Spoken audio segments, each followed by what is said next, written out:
kebetulan dalam hidup orang percaya. Kami ada seperti kami ada pagi ini, bukan hebat, bukan kuat gagah kami, tapi semua karena anugerah Tuhan dalam hidup kami. Kami bersyukur kami boleh membangun mezbah di tempat ini, dan kami membawa korban bakaran, pujian, penyembahan, syukur kami di hadapan-Mu. Dan kami percaya ketika penyembahan dinaikkan, Tuhan hadir di tengah kami. Kalau Tuhan ada di tengah kami, kami percaya sesuatu yang ajaib pasti terjadi. Mujizat pasti terjadi. Kami pulang, kami berbeda ketika kami datang. Karena kuat kuasa, pujian, penyembahan, kebenaran firman yang mengubahkan setiap kami. Beri kami hati seorang hamba, telinga seorang murid, untuk kami boleh dibentuk, diproses, diajar dengan kebenaran firman. Pakai hamba-Mu yang tidak ada apa-apanya ini Tuhan. Engkau yang menjadi penunggu atas mulut lidah bibirku, sehingga setiap perkataan yang keluar adalah perkataan firman, yang membangkitkan iman, yang menginspirasi, yang mengubahkan kami. Karena tidak ada satupun manusia yang tidak bisa diubahkan dengan kebenaran firman-Mu. Firman-Mu ya dan amin. Biarlah firman-Mu terus menjadi pelita bagi kaki kami dan terang bagi setiap jalan-jalan kami. Beri kami konsentrasi, fokus. Jauhkan kami dari segala distraction, dari segala yang mengganggu, dari segala scrolling yang tidak perlu, pikiran yang melayang. Tetapi kami mau duduk diam mendengar kebenaran firman-Mu. Bajak tanah hati kami, sehingga setiap benih firman yang ditaburkan tumbuh dan berbuah berkali lipat ganda dalam hidup kami. Terpujilah nama Tuhan Yesus Kristus. Kami siap diberkati dengan kebenaran firman-Mu. Yang siap diberkati katakan bersama-sama amin. Tepuk tangan buat Tuhan Yesus yang baik. Puji nama Tuhan. Silahkan duduk Bapak Ibu Saudara. Shalom. Waduh, masih setengah suara. Sekali lagi shalom. Nah gitu, pademangan luar biasa Saudara. Bukan hanya luar biasa, luar biawak pokoknya. Apa kabar pagi ini? Nah, yang kabarnya luar biasa, lambaikan tangan dulu. Nah, jangan turunkan. Lihat kanan kiri, bilang hai, gitu dong. Kalau ada wanita kanan kiri bilang kamu kelihatan lebih kurus loh habis penyembahan. Itu sukacita yang besar, Saudara. Puji nama Tuhan, lama nggak di tempat ini. Terima kasih Pak Gem yang sudah memberi undangan, kesempatan untuk saya boleh sharing firman Tuhan. Tapi tak kenal maka tak sayang. Nama saya Yosua Yan, panggilannya Yosua, Wawa, bukan. Awas, saya takut kesetrum Saudara. Nah, dan jatuh kameranya. Puji nama Tuhan. Ya, kita akan belajar kebenaran firman. Mungkin rada berbeda karena kita harus siapkan, Saudara mungkin belajar mencatat, siapkan HP Saudara, iPad Saudara. Kalau ada yang perlu dicatat, ada yang perlu dipoto supaya Saudara ingat. Saya kasih judul sharing saya The Paradox of Blessing. Katakan sama-sama, The Paradox of Blessing. Itu paradok berkat, Saudara. Kita ambil dari Lukas 5 ayat yang 11. Penjala ikan menjadi penjala manusia. Kita akan belajar bersama-sama satu kisah yang saya yakin semua kita sudah pernah tahu ceritanya. Saya sudah tuliskan ayatnya, Saudara nggak perlu buka Alkitab juga bisa. Setiap kita pernah atau bahkan ketika kita sejak dipanggil Tuhan, kita mengalami yang namanya terobosan ilahi. Setuju katakan yes? Tahun ini kita ditulis gede banget namanya tahun. Nah, kurang kenceng, Pak Gem doang yang kenceng. 1, 2, 3 tahun 2025 tahun penuaian, the year of harvest. Ini penuaian yang benar-benar Saudara. Petrus ketika dipanggil Tuhan Yesus pertama kali menjadi murid, dari penjala ikan menjadi penjala manusia. Ini salah satu mujizat terbesar. Ini salah satu pencapaian terbesar menurut saya untuk seorang yang bernama Petrus. Kenapa? Mari kita belajar bersama-sama, kita baca Saudara. Nggak usah baca semuanya, kita baca sampai ayat yang ke-6. Yang siap baca firman Tuhan, katakan saya baca yang ganjil, Saudara baca yang genep ya. Siap? Pada suatu kali Yesus berdiri di pantai Danau Genesaret, sedang orang banyak mengerumuni dia hendak mendengarkan firman Tuhan. Ayat yang kedua, ia melihat dua pelaku di pantai. Oh, kekecilan ya Saudara ya. Ini lompat karena ternyata Saudara. Alkitab Saudara. Ayat yang kedua bersama-sama dengan saya, ia melihat dua perahu di tepi pantai. Nelayan-nelayannya telah turun dan sedang membasuh jalannya. Ia naik ke dalam salah satu perahu itu, yaitu perahu Simon, dan menyuruh dia supaya menolakkan perahunya sedikit jauh dari pantai.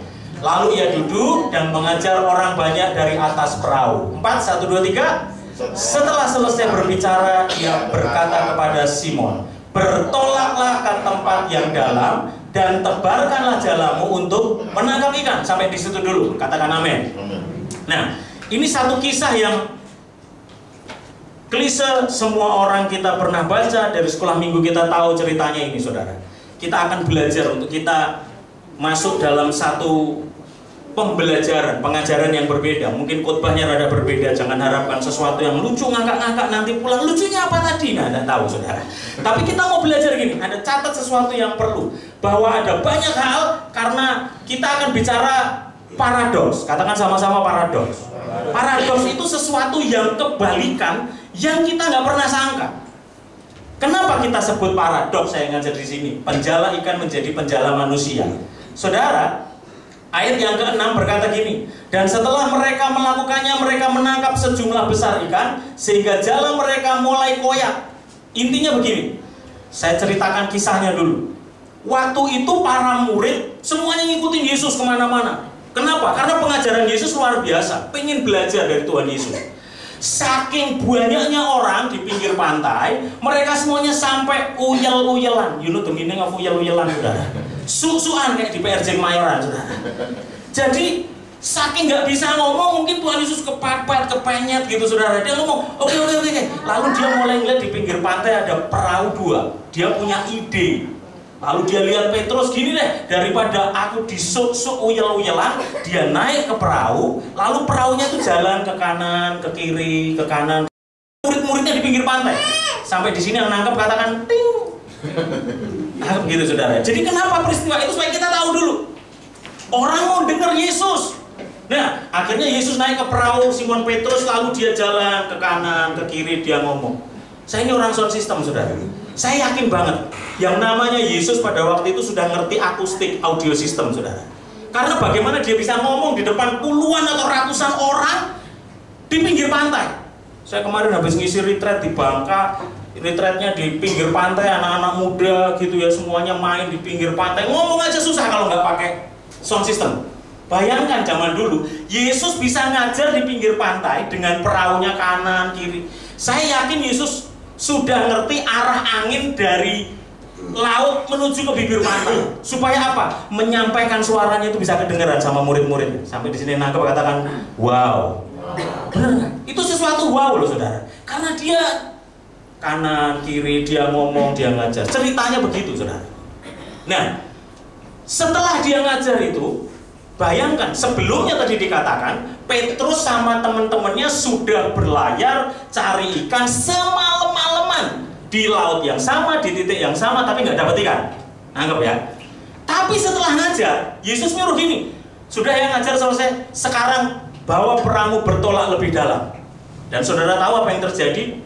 Kisahnya, singkat cerita, dia dapat ikan, bahkan sampai 2 perahu itu jalannya koyak, bahkan perahunya sampai hampir tenggelam. Ini adalah pencapaian terbesar dari Petrus sebagai seorang professional fisherman, seorang nelayan profesional. Ibaratnya saudara punya restoran nasi campur, itu Anda dapat PO pesanan catering sampai 1000 bungkus, pesanan terbesar yang saudara pernah dapat. Nangkep nggak, saudara? Nelayan, pencapaian terbesarnya apa? Dapat ikan paling banyak. Setuju ya? Yang namanya Anda punya perusahaan, tiba-tiba dapat order paling gede, itu pencapaian terbesar. Nah, Petrus itu mengalami pencapaian terbesar sepanjang hidupnya jadi nelayan, ya hari itu. Kenapa? Pertanyaan yang klise dan saudara bisa jawab dengan gampang. Kira-kira kenapa Petrus bisa dapat pencapaian terbesar, ikan terbanyak hari itu? Karena siapa, saudara? Pasti karena Tuhan Yesus. Setuju, katakan yes. Karena Tuhan Yesus ikut di dalam perahunya. Nah, tapi pertanyaannya gini, kenapa Tuhan Yesus harus memberkati Petrus? Wong semalam-malaman dia sudah ada di laut yang sama, di titik yang sama, bahkan cenglinya, logikanya, mestinya ikan itu lebih banyak ketika kemarin malam hari, ya nggak sih? Tapi itu udah hampir selesai, hampir pagi, malah bisa dapat banyak sekali, jalannya sampai koyak, perahunya hampir tenggelam. Ini pertanyaan yang pertama, saudara. Kenapa Petrus diberkati Tuhan? Saya mau sampaikan satu khotbah yang sederhana sekali, the paradox of blessing. Kenapa sih kita diberkati? Kenapa Petrus diberkati Tuhan? Kira-kira kenapa, saudara? Ayat yang ke-7 berkata, lalu mereka bersama-sama mengisi kedua perahu itu dengan ikan hingga hampir tenggelam. Sebab ia dan semua orang yang bersama-sama dengan dia takjub. Katakan takjub. Kenapa? Oleh karena banyaknya ikan yang mereka tangkap. Apa profesi saudara?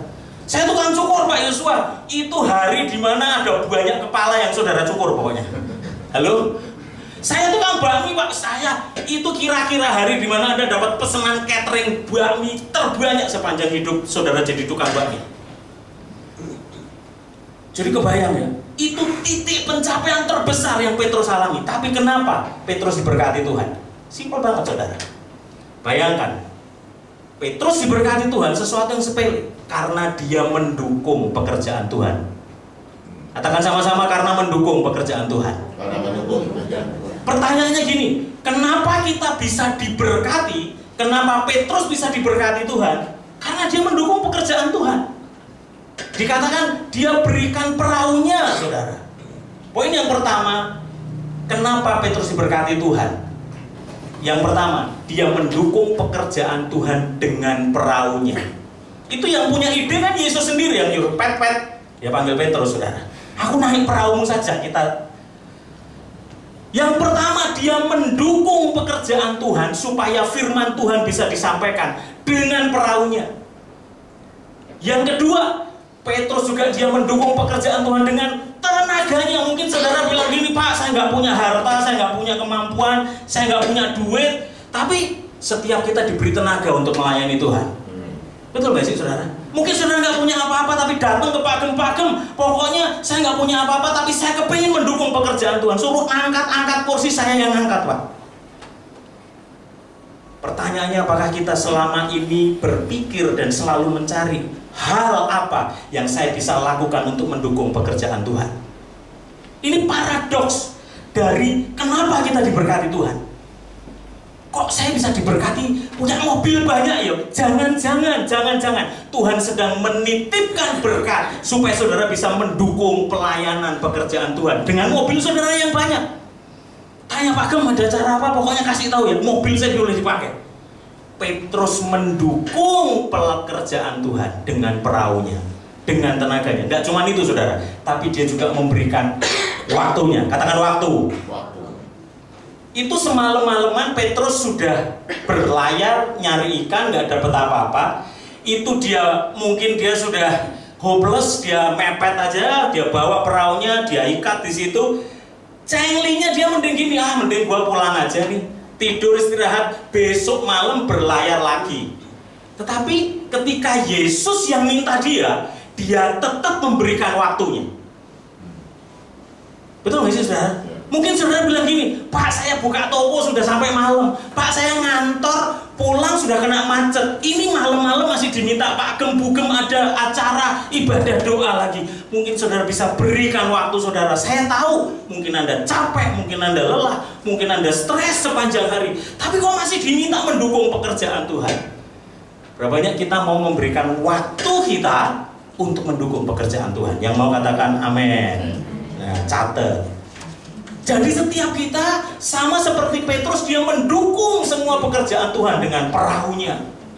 Pemain keyboard dengan keyboardnya, pemain drum dengan drumnya, dengan apa yang saudara percayakan, dipercayakan Tuhan dalam tangan saudara. Amin. Apa yang ada di tangan saudara, itu yang mau dipakai Tuhan, untuk Anda dipakai untuk melayani Tuhan. Saudara, ada satu kisah namanya Stanley Tam. Ini saya baca kisahnya ketika beberapa waktu yang lalu saya mengajak beberapa teman-teman murid-murid kami Bible Study online. Saya membangun satu digital ministry bersama sahabat saya Pendeta Esra Soru. Kita punya ESBC, Esra Soru Bible Class. Sampai kami ternyata kurikulumnya saking dalamnya pengajarannya diakui, disertifikasi oleh STAN, Sekolah Tinggi Alkitab Nusantara di Malang. Di situ ditulis ceritanya dan ternyata kisahnya luar biasa sekali, saudara. Dia punya United States Plastic Corporation. Jadi ceritanya sebelumnya 4 konglomerat besar di Amerika dia sudah mulai membangun pabrik plastik seperti ini dan selalu gagal, bangkrut. Tapi ada satu pribadi namanya Stanley Tam. Dia ditaruh Tuhan satu kerimbun, ini pokoknya ini cuan banget ini. Kesempatannya pas, lagi dibutuhkan pada zaman itu. Tapi dia obsesinya begini, dia berdoa, Tuhan, pokoknya kalau sampai aku berhasil diberkati ini, usaha ini, 10% dari semua keuntungan itu akan aku persembahkan untuk mendukung pekerjaan Tuhan. Dan ini kisahnya Anda bisa scroll sekarang, Anda mau cari di Google, Anda mau browsing bisa, sampai ditulis dalam satu buku God Owns My Business. Sampai pabrik terbesarnya dia tulis Christ is the answer. Dan ditulis di banyak orang pada zaman itu. Kisahnya sangat menginspirasi. Sudah tahu, dia serahkan 10% untuk pekerjaan Tuhan. Berjalan dia diberkati luar biasa dan US Plastic Corporation makin maju. Dia sampai gini, Tuhan, kok kebanyakan aku 90%? Aku bawa 20% untuk Tuhan, 80% untuk diversifikasi usaha untuk dia sendiri. Berjalan waktu semakin diberkati sampai dia bilang, pokoknya Tuhan 30%, aku 70%. Terus begitu, kok makin diberkati, makin maju, pabriknya makin gede, ekspornya makin ke seluruh dunia. Sampai 50-50, sampai 60% buat Tuhan, 40% buat saya. Singkat cerita sudah tahu, sampai 90% dia pakai untuk mendukung pekerjaan Tuhan dan 10% buat dia sendiri. Dibalik, saudara. Apakah dia tambah miskin? Apakah dia makin kurang? Saya melihat kisah itu ketika saya bawa teman-teman murid-murid kami wisuda di sana kemarin. Dikisahkan di auditoriumnya. Kenapa? Karena STAN, Sekolah Tinggi Alkitab Nusantara itu adalah salah satu sekolah, salah satu yayasan yang berhasil didirikan di Indonesia. Stanley Tam dia membangun missionary, dia mengirim missionary ke seluruh dunia. Dan salah satunya Nancy Gill, orang yang dikirim dari Amerika, dia dari Surabaya, dia cari tempat, akhirnya ketemulah di Batu Malang dan dia mendirikan itu. Dan itu cuma satu di antara puluhan yayasan misi di seluruh dunia yang sudah dibangun oleh seorang yang bernama Stanley Tam. Wow, ada ribuan missionary, ada jutaan missionary yang sudah dipakai Tuhan melalui sebuah visi hanya karena apa? Saya mau mendukung pekerjaan Tuhan. Dan hari ini dia sudah nggak ada, tetapi legasinya, warisan ilahi yang dipercayakan kepada dia sampai hari ini di seluruh dunia. Ada banyak yayasan misi dan kekristenan sampai menjalar kemana-mana, saudara. Ada berapa banyak saudara rindu, saudara boleh nggak ada, saudara mungkin sudah meninggal dunia, kita mungkin sudah tidak ada bisa makan nasi lagi, kita tapi dikenang dengan apa yang sudah kita bangun untuk Tuhan. Dan orang akan mengenang, oh saya tahu itu, Pak Hengki Pademangan, dia sudah membangun sebuah legasi, sebuah warisan ilahi di Pademangan namanya, saudara.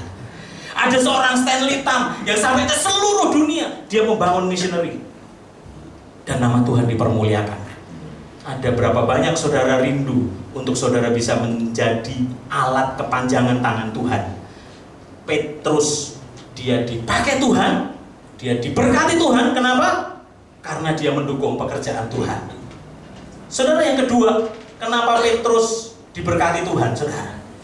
Katakan sama-sama, karena dia taat kepada Tuhan.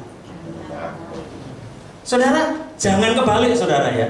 Petrus taat bukan karena supaya dia diberkati Tuhan.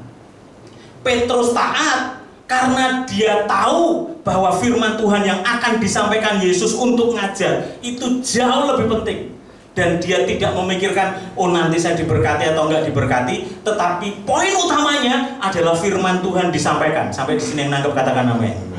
Firman Tuhan berkata gini, setelah selesai berbicara, ia berkata kepada Simon, bertolaklah ke tempat dalam dan tebarkanlah jalamu untuk menangkap ikan. Ini kayak ngeledek, saudara, sebetulnya. Sebagai seorang nelayan profesional, ini kalau Yesus dia mungkin ngomongnya Petrus pet-pet. sebaiknya ini perahumu kamu kasih dempul merek ini, catnya pakainya mau wilek, ini yang nggak bisa tembus weathercoat gitu ya. Mungkin Petrus masih gini, cengli ini. Kalau yang ngomong tentang perahu Yesus, gue masih bisa dengar. Kenapa? Karena dia tukang kayu. Dia lebih ahli daripada gue. Nangkep nggak? Tapi ini Yesus dia ngomongnya gini, kamu bertolaklah ke dalam. Itu Petrus cenglinya, dia ngomong gini, lu kalau ngomong kayu, percaya deh, lu lebih ngerti. Tapi kalau ngomong tentang ikan, lu ngeledek. Dia jauh lebih profesional daripada Yesus waktu itu. Sampai di sini nangkep katakan, ting. Nah, bener nggak saudara? Kan nggak cengli. Ini tukang kayu ngajarin nelayan yang seharian juga sudah nggak dapat ikan beberapa kali. Tetapi apakah Petrus ngomong enggak? Gua nggak mau. Enggak. Tapi Petrus tetap taat. Katakan sama-sama taat.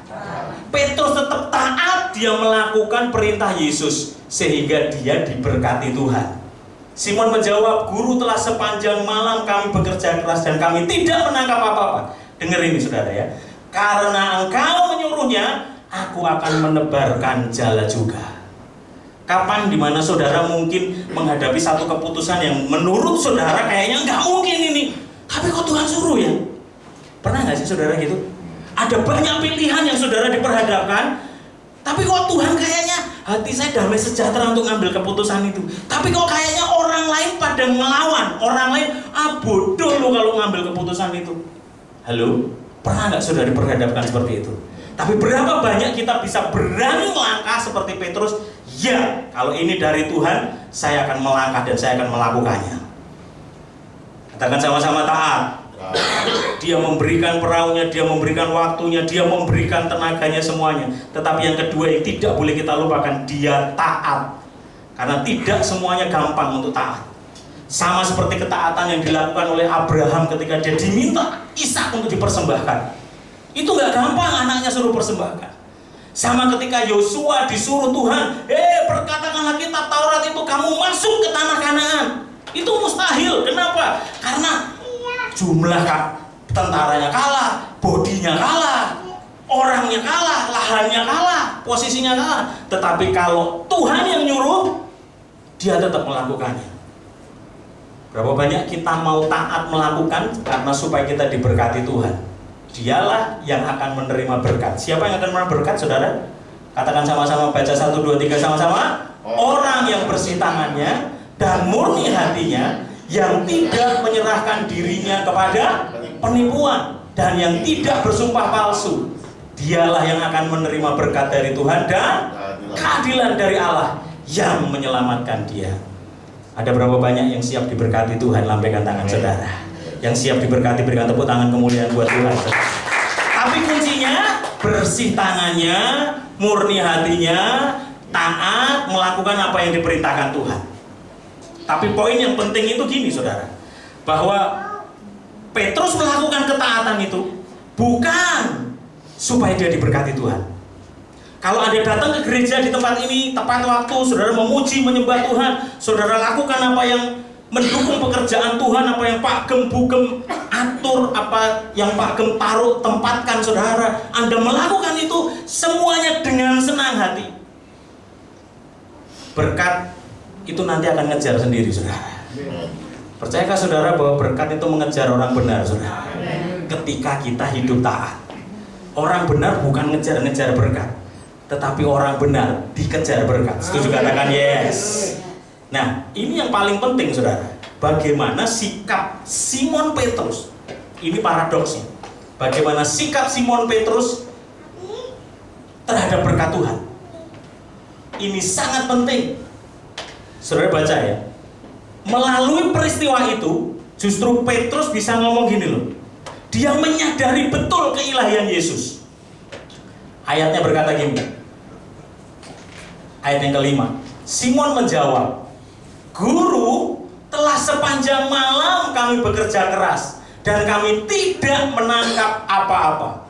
Coba, ini mungkin saudara nggak ngebaca ayat ini berkali-kali, baca kisah ini berkali-kali. Ayat yang kelima dia panggil Yesus sebagai Guru. Tapi hanya beberapa ayat, 3 ayat kemudian, ayat 8, Ketika Simon Petrus melihat hal itu, ia pun tersungkur di depan Yesus dan berkata, katakan sama-sama, Tuhan. Wow. Hanya cukup 3 ayat. Pertama kali ketika disuruh oleh Yesus, guru, dia panggil guru. Tetapi ketika dia lihat, kok ikannya bisa banyak. Semalaman aku nggak dapat ikan. Begitu orang ini nyuruh, langsung seluruh 2 perahu sampai mau tenggelam. Jalannya sampai koyak, diberkati luar biasa. Pencapaian tertinggi dari seorang nelayan. Disitulah Petrus mulai gini loh. Ini kalau orang biasa nggak mungkin nih. Nangkep nggak saudara? Ini kalau nggak Tuhan, nggak mungkin bisa lakukan kayak begini. Saya sudah semalaman ini cari, tapi nggak dapat apa-apa. Sepi, nggak ada ikan yang lewat. Tapi karena Yesus yang nyuruh, kok tiba-tiba bisa sampai kayak begini ya? Apa dia pawang ikan? Bisa semuanya masuk ke dalam jalannya, penuh di perahunya. Poin yang pertama, sikap Petrus terhadap berkat Tuhan, menyadari keilahian Yesus. Dia switch, dia mengubah dari melihat Yesus sebagai guru, akhirnya berubah menjadi Tuhan. Ini penting, saudara.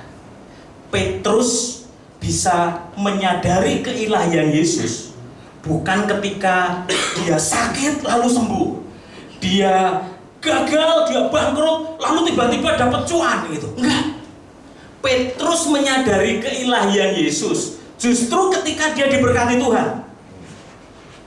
Paradoksnya begini, berapa banyak kita seringkali gini loh. Kita komplain sama Tuhan ketika kita sakit. Tuhan, aku diizinkan sakit tuh Tuhan. Apa salahku? Halo, pas Anda bangkrut ya, lagi bangkrut jatuh, Anda komplain sama Tuhan. Tuhan, kenapa Tuhan izinkan ini terjadi? Saya seharusnya nggak ketemu ini orang nih. Aduh, ini ngeciak saya. Kenapa Tuhan nggak gagalkan dulu? Yang anak muda ketika putus pacar, waduh lagi bener-bener patah hati, patahnya remuk sampean gitu. Tuhan, kenapa Tuhan izinkan ini terjadi?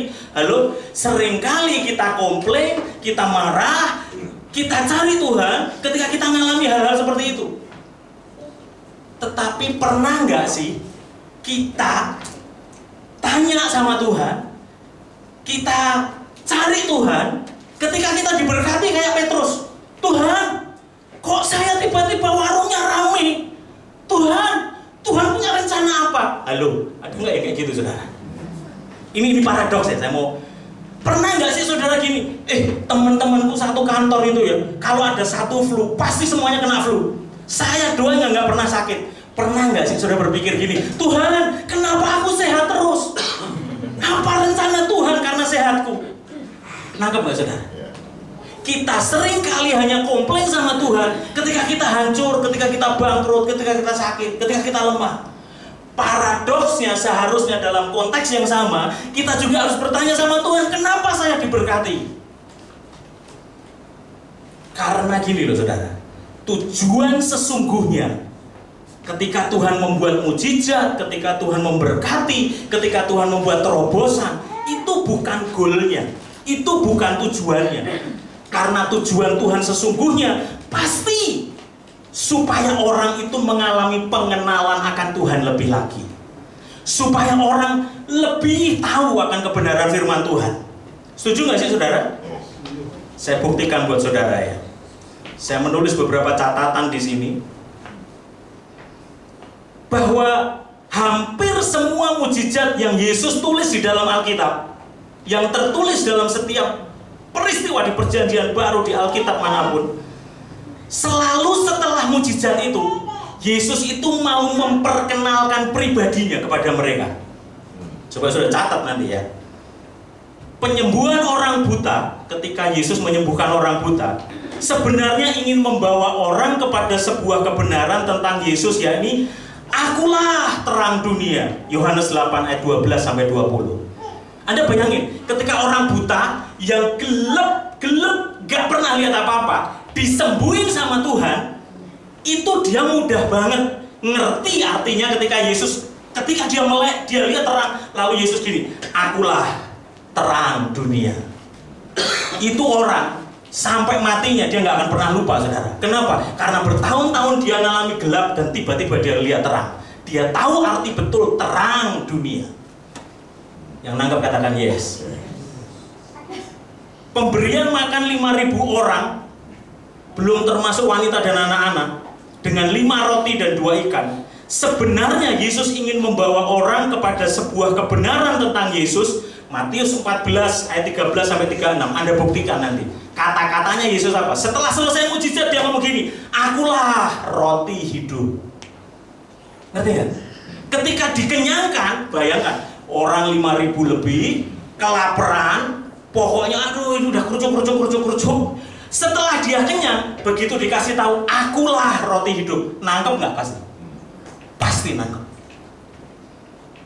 Wow. Pembangkitan Lazarus sebenarnya ingin membawa orang kepada sebuah kebenaran tentang Yesus. Ketika Lazarus sudah bangkit, apa yang diajarin Yesus? Yohanes 11 ayat 1 sampai 45. Akulah kebangkitan dan hidup. Wow, dan banyak sekali catatan saya. Saudara bisa lihat semua mujizat, berkat, terobosan yang Tuhan berikan. Goalnya, tujuannya, pasti Tuhan mau memperkenalkan pribadi yang berbeda dalam hidup mereka. Jadi pertanyaannya gini, kalau saudara diberkati, saudara tambah kaya, saudara tambah hebat, karirnya tambah tinggi, tokonya makin rame, restorannya makin laris. Pertanyaannya, apakah pengenalan saudara akan Tuhan lebih lagi? Atau ketika diberkati justru malah sebaliknya? Waduh Pak, ini restoran lagi rame, nggak mungkin saya bisa datang kebaktian lagi, minggu mesti tutup, saya nggak bisa. Saya mending buka warung, saya mending buka toko. Justru ketika diberkati malah menjauh dari Tuhan. Padahal the paradox of blessing, paradoks berkat, setiap kali Tuhan memberkati saudara dan saya, selalu apakah Anda punya pengenalan, menyadari keilahian Yesus yang lebih dalam? Karena kalau itu tidak tercapai, sesungguhnya tujuan Yesus memberkati saudara gagal. Yang nangkep katakan nangkep gak saudara? Nah kalau tujuannya nggak tercapai, berkat itu justru membuat Anda jauh dari Tuhan. This is the paradox of blessing. Berbahaya. Antara bukan karena Tuhan tidak mencintai saudara, justru karena Tuhan mencintai saudara, mungkin Tuhan izinkan sesuatu yang membuat saudara seakan-akan gagal, bangkrut, patah hati. Supaya apa? Supaya Anda kenal sama Tuhan. Pesan saya gini, the paradox of blessing. Mendingan kita mengerti, menyadari keilahian Yesus ketika kita diberkati daripada ketika kita jatuh. Yang setuju sama saya katakan yes. Benar gak sih? Ketika pewahyuan ini Tuhan singkapkan saya. Kok saya nggak pernah ya? Kok kamu nggak pernah ya? Tuhan kenapa saya sehat terus? Please deh. Nggak pernah kan? Saudara, saya menyadari ini saudara. Ini sekali lagi untuk kemuliaan Tuhan. Pas awal-awal mulai COVID gitu ya, proyek sepi, usaha sepi, semuanya turun gitu ya. Lalu mulai rebound semuanya, tapi susah banget masih untuk kembali ke project-project sebelumnya, omset turun. Tapi saya ngerasa gini, saya membangun sistem, anak-anak sudah bisa, istilahnya perusahaan sudah bisa autopilot, saya sudah bisa tinggal, saya nggak harus setiap saat ada di kantor, waktu saya lebih lega. Ketika itu Tuhan taruh pewahyuan ini, saya nanya begini, Tuhan, kok saya kayaknya waktu saya lebih lega ya? Kayaknya saya lebih longgar loh. Ini bahaya nih. Mohon maaf, nggak usah laki, saudara, laki, perempuan, Anda diberkati, Anda maju, punya uang, punya kuasa, punya kekuatan, Anda bisa melakukan apa-apa. Kalau Anda tidak mengisi dengan sesuatu yang kebenaran firman Tuhan, hati-hati, saudara, jatuh itu, saudara, jatuh dalam dosa itu. Disitulah saya bertanya gini, Tuhan, kenapa waktu saya jadi longgar? Ini nggak banyak orang tanya gitu, saudara. Kok waktu saya jadi banyak lega sekarang, Tuhan? Akhirnya disitulah Tuhan taruh hati saya, kamu harus belajar supaya kamu mengalami pengenalan ilahi kepadaku lebih lagi. Dan jujur saudara, dari tahun 2020 awal COVID, saya itu selesai S2 teologi saya MA, Master of Art itu dari tahun 2005-2006. Saya nggak pernah kelarin lagi, padahal pemimpin-pemimpin, teman-teman semuanya, Pak Yesus ayo ambil lagi yang TH-nya, kelarin ininya supaya bisa ngajar, bisa ini, bisa. Saya nggak nyari ijazah, saya nggak nyari kerjaan, enggak. Tapi dari peristiwa itu saya punya hati gini, Tuhan kok saya banyak nganggur ya? Bahaya nih kalau pikiran nggak diisi kebenaran firman. Bermula dari situ saya yaudah daripada waktunya COVID, waktu itu kita kan juga event nggak ada, kita nggak boleh ada kerumunan banyak di rumah. Saya daftar online, S2 saya selesai, dan puji Tuhan S2 selesai, saya online semuanya saudara, sampai tesis semuanya kelar. Saya lanjutin sampai S3, puji nama Tuhan, baru 2 minggu yang lalu semua disertasi hard copy saya semuanya kelar, dan saya bisa selesaikan doktoral saya. Ketika menyadari gini, kok waktu saya makin lega ya Tuhan? Nangkep gak saudara? Sekali lagi untuk kemuliaan Tuhan. Tetapi kalau kita tidak menyadari kenapa kita diberkati Tuhan, tujuan Tuhan nanti tidak tercapai. Pertanyaannya hari ini, saudara maju, saudara sehat, saudara diberkati Tuhan, keluarga saudara sehat, anak-anak cucu saudara diberkati Tuhan. Apakah saudara semakin menyadari keilahian Yesus atau justru sebaliknya? Ini paradoks yang semoga men-switch pola pikir kita hari ini. Sikap Petrus terhadap berkat Tuhan yang pertama, dia menyadari keilahian Yesus. Seorang komentari Alkitab berkata gini, kejadian eksternal ini di mata pakar penangkap ikan sangat luar biasa dan menusuk kepakarannya serta keangkuhan Petrus gitu saudara ya, memicu terjadinya pencelikan mata hati sehingga Simon dapat melihat apa? Bukan hanya ikan yang banyak, jala terkoyak, perahu hampir tenggelam, tapi bukan hanya itu, bahkan bukan itu yang penting dan menentukan. Dengar apa kata Simon Petrus kepada sang guru, Tuhan. Petrus tidak memanggil guru lagi kepada Yesus karena Petrus melihat Tuhan dalam diri sang guru. Petrus berjumpa dengan Tuhan. Hari ini ketika saudara diberkati, yakinlah saudara bahwa Tuhan sedang mau saudara semakin mengenal Tuhan. Karena semua peristiwa mujizat dan berkat Tuhan selalu ujungnya Tuhan mau memperkenalkan dirinya. Selalu Tuhan ujungnya semakin menyampaikan firman-Nya. Waktu saudara diberkati, apakah saudara semakin haus akan firman Tuhan? Apakah saudara semakin belajar akan firman Tuhan? Atau nggak ada apa-apanya, pokoknya lewat begitu saja, diberkati, seneng sendiri gitu saudara. Poin yang pertama, menyadari keilahian Yesus. Katakan sama-sama, keilahian Yesus. Hari ini, apakah saudara semakin menyadari keilahian Yesus? Yang kedua, kenapa? Bagaimana sikap Petrus terhadap berkat Tuhan? Nah, ini lebih luar biasa lagi saudara. Petrus itu ketika diberkati, justru dia merasa dirinya sebagai orang berdosa. Buktinya apa? Ayat yang ke-8. Ketika Simon Petrus melihat hal itu, ia pun tersungkur di depan Yesus dan berkata, Tuhan, pergilah daripadaku Tuhan, pergi. Karena aku ini seorang berdosa. Petrus dia merasa berdosa bukan ketika dia berzina, ketika dia berbohong, ketika dia korupsi, ketika dia nyolong duit di kantor, ketika dia mukul orang, ketika dia ngata-ngatain kata-kata kasar. Enggak. Petrus merasa dirinya berdosa justru ketika dia diberkati Tuhan. Poinnya begini, semakin diberkati, ternyata Petrus semakin humble, semakin rendah hati. This is the paradox of blessing. Karena sebagian besar kita, ketika kita diberkati, justru semakin gede dasi, saudara. Tinggi hati, sombong. Ketika restorannya rame, ketika omsetnya tinggi, cengli lah, memang rajin, memang pinter gua. Ya cengli, memang tim gua memang hebat, salesnya jago. Pasti. Komentari Bible bilang gini, Stephen Lex. Reaksi Simon ini sesungguhnya agak sulit dipahami. Simon memandang dirinya berdosa, padahal pandangan yang demikian tidak mutlak timbul dalam hati orang yang menyaksikan keajaiban. Lagi diberkati, lagi pencapaian terbesar. Simon mengartikan peristiwa yang baru saja dialaminya sebagai suatu pernyataan kuasa ilahi, sebagai tanda hadirnya Sang Kudus, sehingga ia langsung menyadari betapa ia tidak pantas berada dalam perahu bersama Yesus. Halo, ketika saudara sehat, ketika saudara diberkati, ketika saudara maju, ketika karir saudara hebat, apakah kita semakin, aku Tuhan gak layak, Tuhan aku ini gak pantas, Tuhan aku ini gak, Aku itu orang berdosa, kok Tuhan berkati kayak gini. Wow, what the paradox of blessing. Ketika kita ngalami berkat yang luar biasa, justru kita semakin merasa keberdosaan kita, saudara.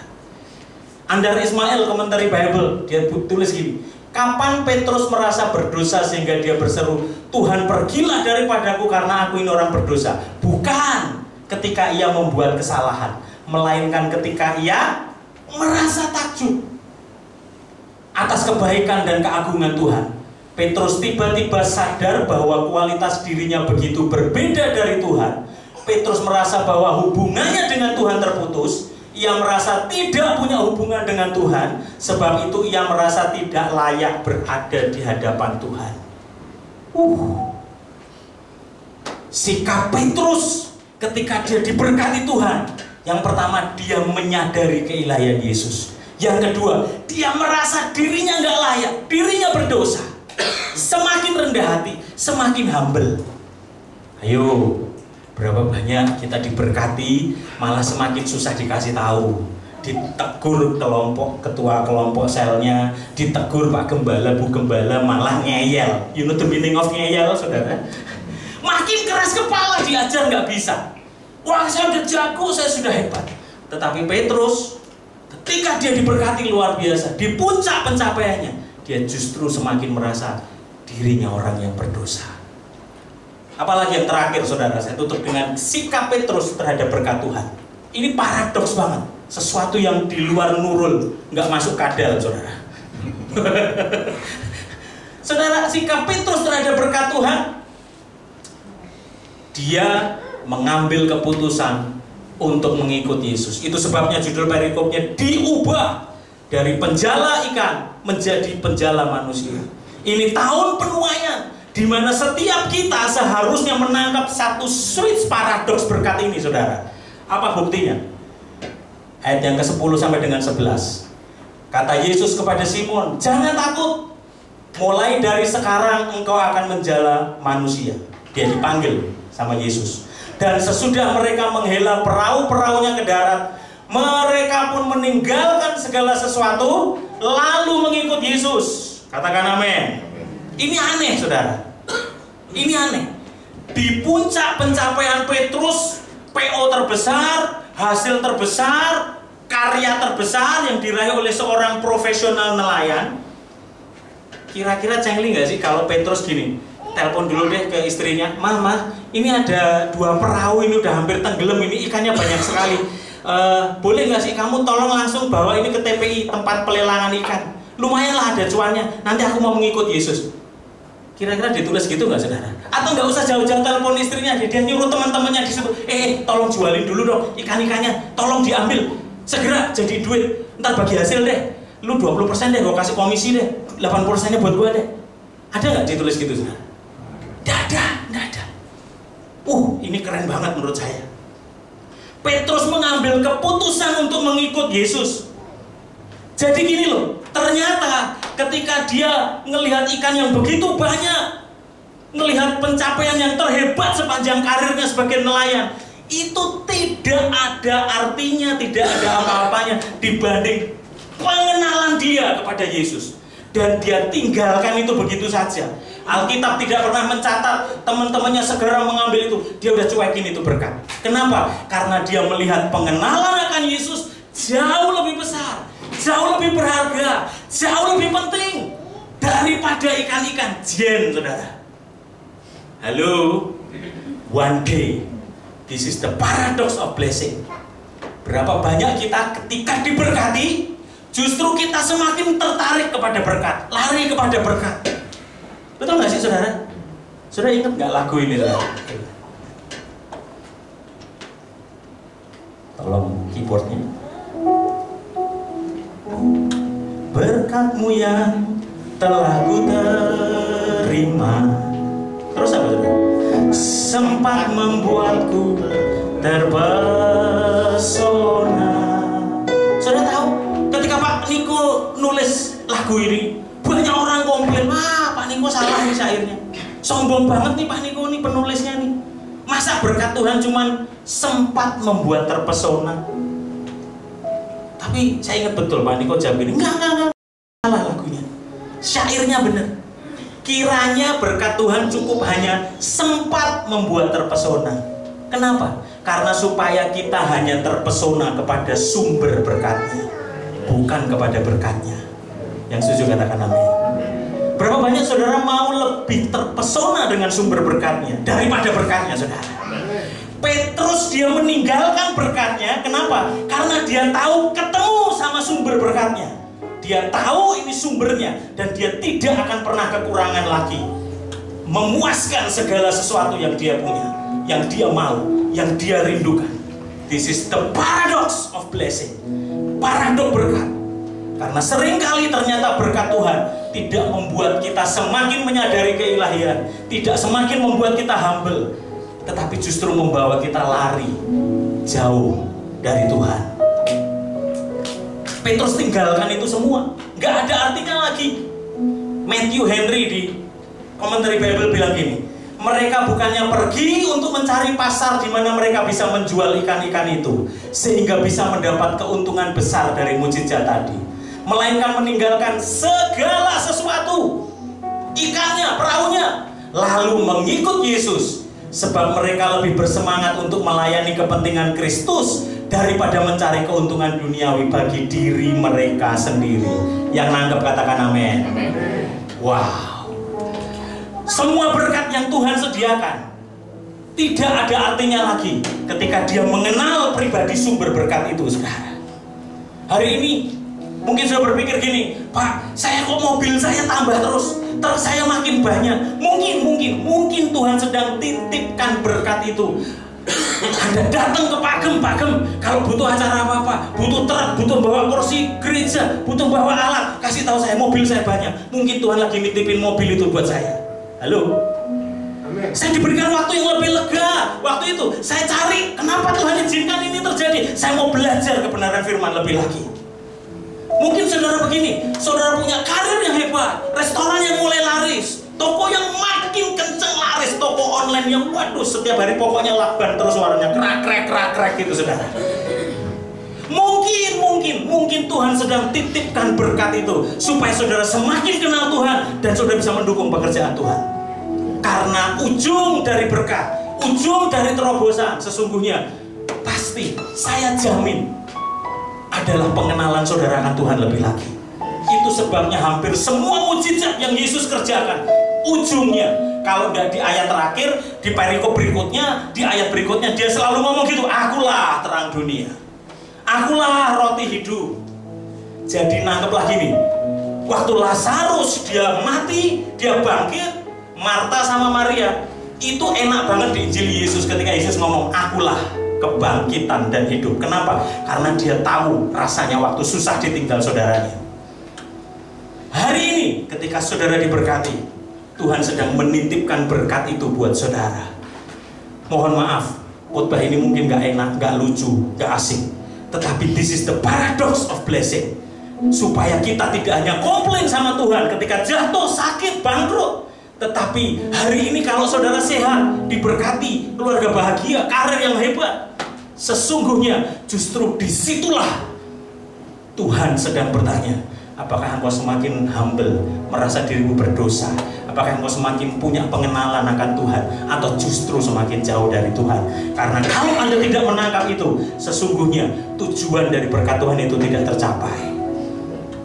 Berapa banyak saudara mau terus terpesona kepada sumber berkatnya? Taruh tangan saudara di dada saudara. Katakan gini saudara, kasih setiamu yang kurasakan lebih tinggi dari langit biru. Kebaikanmu yang telah kau nyatakan lebih dalam dari lautan. Berkatmu yang telah ku terima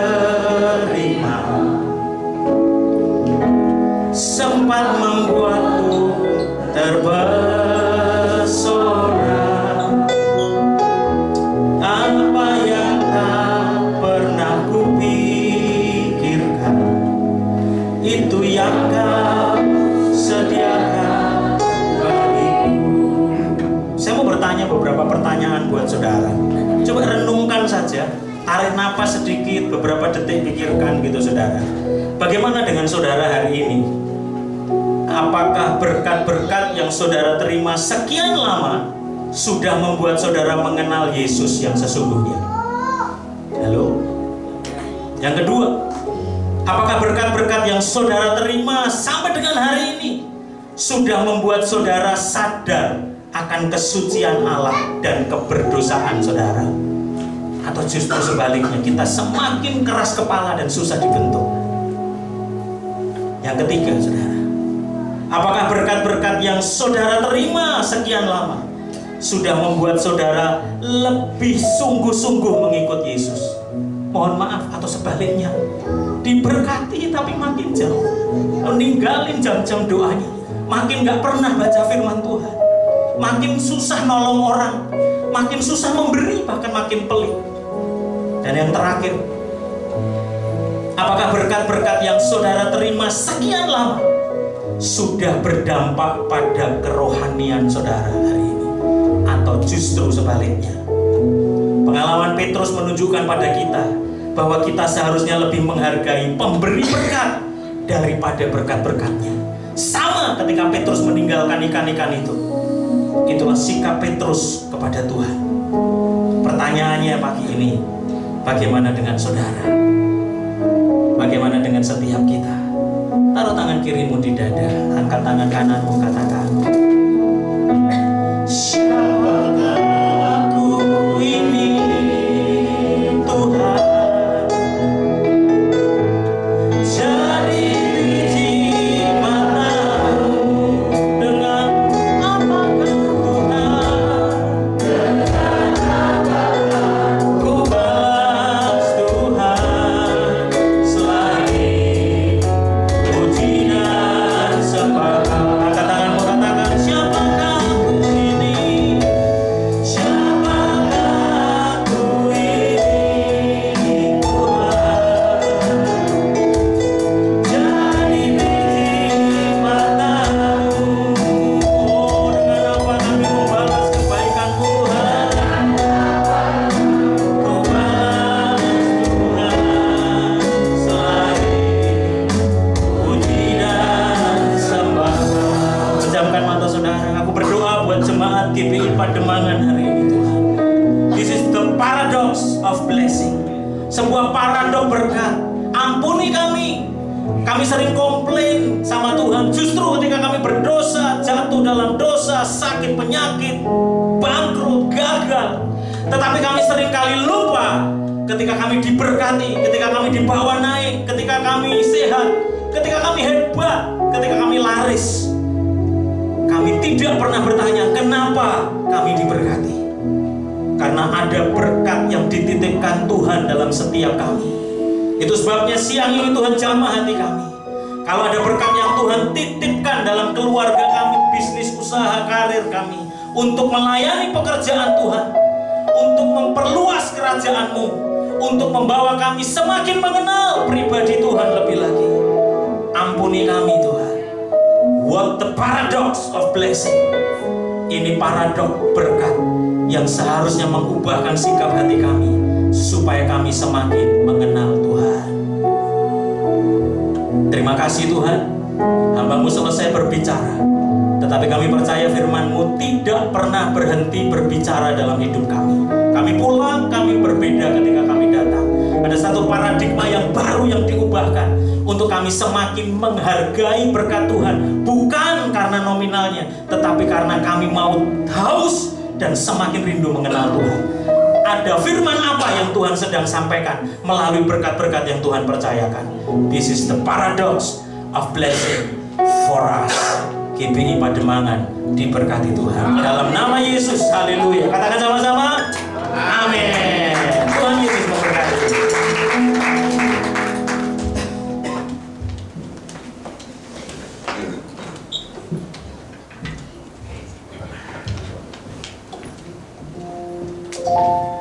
Puji nama Tuhan. Bapak Ibu diberkati dengan kebenaran firman Tuhan. Mari Bapak Ibu, saya rindu kita sekali lagi angkat pujian ini dengan hati yang benar-benar mengaku kepada Tuhan.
bahwa Tuhan akan berkati kita.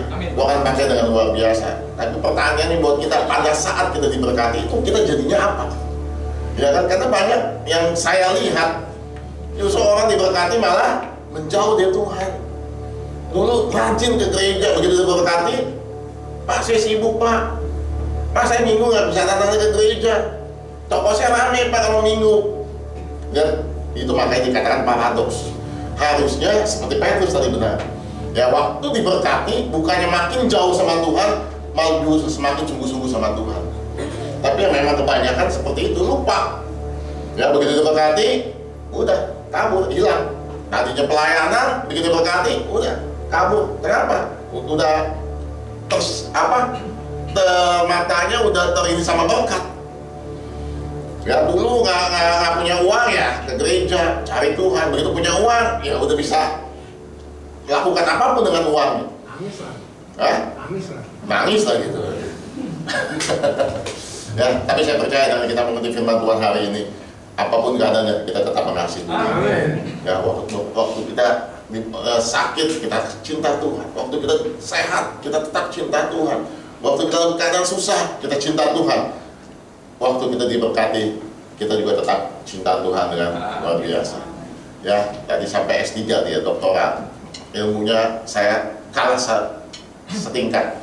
Saya akhir bulan saya ujian terakhir, saya wisuda S2 gitu ya. Ya, jadi belakang tambah lagi MTH, Master of Theology. Terusin lagi nih S3. Terusin Bang Yo. Ya lihat aja nanti. Ya, istri saya udah pusing lah saya ini kuliah.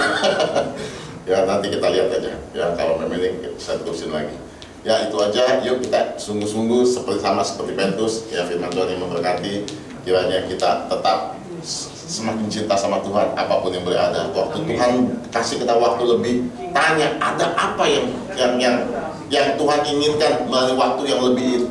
Waktu Tuhan berkati kita, tanya Tuhan ada apa yang Tuhan mau saya dapat uang lebih daripada yang lalu. Jadi semua ada maksud dan tujuan Tuhan. Jangan waktu punya berkat lebih malah kejar berkat semakin ini. Punya waktu lebih bukannya malah sungguh-sungguh sama Tuhan, malah waktu dipakai buat hal-hal yang tidak baik. Ya, jadi segala sesuatu dipertanyakan. Semua ada tujuan Tuhan, semua ada rencana Tuhan dalam setiap kehidupan kita. Kiranya apa yang kita kerjakan lakukan semua untuk kemuliaan nama Tuhan. Amin, saudara. Biar kita bagi diri kita akan selesaikan. Oh, rabasyandaya, rabasyakandaya, rabaya, rabasyakandaya, rabaya, rabaya. Oh, ya rabasyandaya, rabaya, rabaya, rabasyandaya, rabaya, rabaya. Terima kasih Tuhan, terima kasih Tuhan. Oh, ya rabasyandaya, rabaya, rabaya. Oh, ya rabaya, rabasyandaya, rabaya, rabaya, rabaya. Terima kasih Tuhan. Terima kasih Tuhan. Oh,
firman Tuhan, paradox of blessing.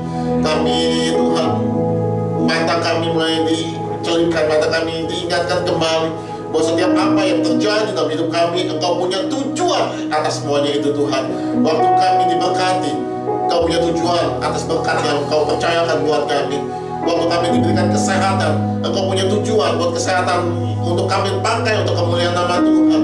Waktu kami punya waktu yang berlebih, kami tahu Engkau punya maksud dan rencana atas waktu yang Kau berikan itu buat setiap kami Tuhan. Dan hari-hari ini kami semakin mawas diri Tuhan untuk setiap apa yang sudah Kau kerjakan buat hidup kami. Kami nggak sembarangan pergunakan itu. Kami nggak sembarangan menggunakan untuk hanya pribadi kami, tapi kami mengerti bahwa setiap apa yang menjadi tujuan Tuhan dalam setiap hidup kami, sehingga waktu yang Kau berikan itu nggak kami sia-siakan. Kesehatan yang Kau berikan itu nggak kami sia-siakan. Berkat yang Kau berikan itu nggak kami sia-siakan untuk hanya kepentingan kami pribadi, tapi kami mau tahu untuk kepentingan kerajaan Tuhan. Tuhan, biar kami serahkan waktu kami serahkan hidup kami serahkan segala berkat kami untuk menunjang pelayanan Tuhan Yesus di muka bumi ini. Kami mau menjadi orang-orang yang menyelesaikan amanat agung Tuhan Yesus sebelum Kau datang menjemput kami Tuhan. Kami nggak hidup hanya untuk diri kami sendiri, kami nggak hidup hanya untuk kepentingan kami sendiri, tapi kami mau hidup untuk kepentingan kerajaan Tuhan. Pakai setiap kami, setiap pribadi tempat ini Tuhan. Pakai Tuhan Yesus, biar kami boleh mengerti setiap tujuan dan panggilan Tuhan dalam setiap kehidupan kami, pribadi lepas pribadi. Berkati hamba-Mu Pak Yosua, Tuhan Yesus, pakai dia dimanapun Kau utus hamba-Mu ini Bapak, dimanapun mereka dia melayani Tuhan. Mari Tuhan Kau campur tangan, Kau urapi Tuhan. Berkati dalam kerjaannya, berkati pelayanannya, berkati keluarga besar yang ada Tuhan, biar melalui kehidupannya nama Tuhan senantiasa dipermuliakan. Terima kasih Tuhan Yesus buat hari ini Tuhan. Biar segala pujian penyembahan yang kami naikkan itu boleh menjadi upaya harum atas Engkau Tuhan. Dan setiap firman yang kami dengar menjadi rema atas setiap kehidupan kami, dan kami lakukan dalam setiap hari lepas hari, dan melalui hidup kami nama Tuhan dipermuliakan. Sertai kami sepanjang hari lepas hari. Kalau kami besok aktivitas, mereka yang bersekolah kembali, mari Kau berkati Tuhan setiap anak-anak Tuhan, mereka yang kembali bersekolah Tuhan. Ya Tuhan, mereka diberikan kepandaian, hikmat ya Tuhan. Mereka semangat untuk belajar Tuhan Yesus melalui kehidupan mereka di tempat mereka berada, di sekolah, dimanapun mereka berada. Nama Tuhan dipermuliakan dalam hidup mereka Tuhan Yesus. Mereka berbeda, mereka diberikan hikmat Tuhan. Mereka hidup benar, mereka hidup kudus, mereka hidup berkenan di hadapan Tuhan, sehingga mereka berbeda dengan orang-orang yang di luar sana Bapa. Terima kasih Tuhan Yesus, terima kasih. Kalau sebentar kami akan berpisah, setelah kami tiba ke tempat tujuan kami masing-masing, yuk kita akan amplop persembahan kita. Oh Rabaya, Syokana ya Rabaya. Bapak terima kasih Tuhan. Oh kami sedang akan memberikan apa yang menjadi bagian Tuhan, miliknya Tuhan. Kami mau memberikan kolektor juga Tuhan, biar Tuhan kami boleh menabur di tanah yang subur Tuhan, dipakai bagi kerajaan Tuhan. Biar kami percaya waktu kami menabur, karena kami mengasihi Tuhan, waktu kami menabur, karena kami mengerti Tuhan bahwa apa yang kami punya itu adalah bagian Tuhan. Sebab itu kami percaya apa yang kami tabur tidak akan pernah tidak menuai. Kami akan menuai berlipat-lipat kali ganda. Terima kasih Tuhan, terima kasih Tuhan. Terpujilah nama Tuhan Allah kami kekal selamanya. Mari kita akan tutup tangan kita. Oh Rabaya, Syakanda ya Rabaya. Kekasih Allah pulang. Terima berkat kasih sukacita damai sejahtera daripada Allah Bapa, di dalam hati Tuhan mengasihi kita Yesus Kristus Tuhan, dan persoalan penghiburan yang manis dari Roh Kudus menyertai kita pada hari ini sampai kita tadi sudah akan menjemput dari awan-awan yang permai, bahkan sampai selama-lamanya. Kita yang percaya dan yang berkat sama-sama katakan amin. Selamat siang, Yesus berkati berlimpah-limpah.